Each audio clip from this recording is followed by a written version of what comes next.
How to see library tab on YouTube. Hi everyone, this is Kate and I'm back with new video, and on today's video we will see how we can find out or see library tab on YouTube. So let's get started. First and foremost, launch the YouTube application in your mobile device. After that, make sure that you're logged in with your Google account. Once you're logged in, you will navigate to the home page. Now, to find out the library tab, you have to navigate to the bottom right corner and there's an option as you.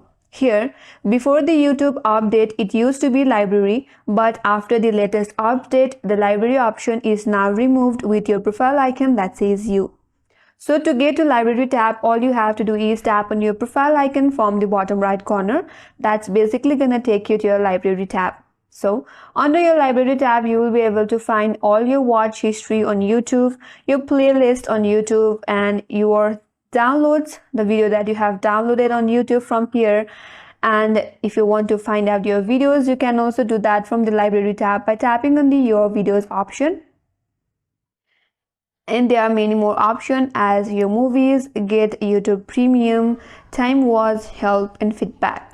So this is basically your library tab, and that's all for today's video. Hope this video helps you. If you are new to our channel, make sure to like and subscribe. Thanks for watching, and I will see you on the next video.